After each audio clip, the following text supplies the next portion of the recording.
Syrian President Ahmed al-Sharaa met with US President Donald Trump at the White House on the 10th of November. Now, this is the first ever visit by a Syrian president to the White House since Syria's independence in 1946.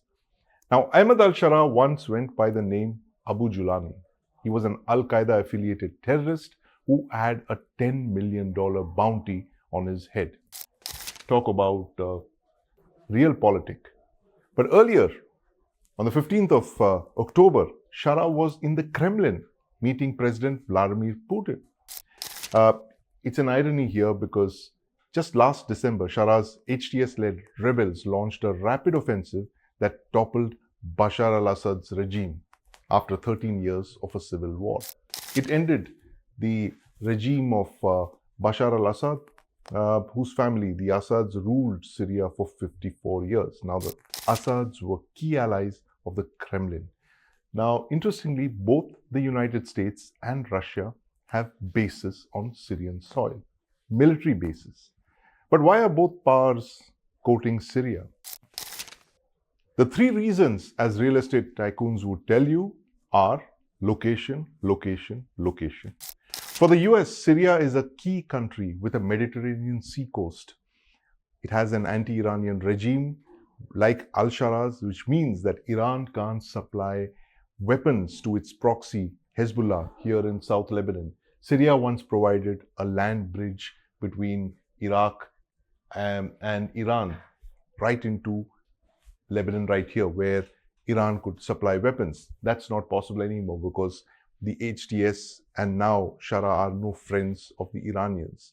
Now, Syria also offers a shorter route to Europe for gas pipelines from the Middle East. That's another project on the anvil. For the Qataris, for instance, they're very interested in building an oil and gas pipeline through Syria. Now, the US, interestingly, has a base here, a military base here. It's the Al-Tanf base at the tri-border junction of Syria, Iraq, and Jordan. US occupied this base almost a decade ago in 2016, and it now uses it to monitor the region and counter the rise of terrorist organizations like ISIS. But for Russia, Syria is militarily critical.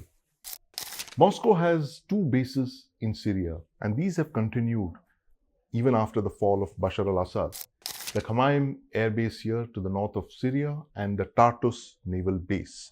Now, the Tartus naval base is important because it allows the Russian Federation to bypass choke points like the Bosphorus that constrain the operations of its Black Sea fleet. It has a direct access into the Mediterranean through this base here in Tartus.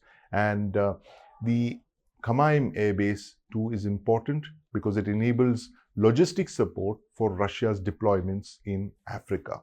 Russian cargo aircraft flying in from the Central African Republic and Mali can refuel at this airbase here before flying into Russia.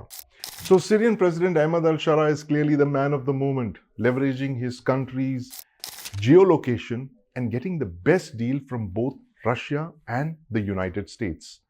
A true Syrian spring.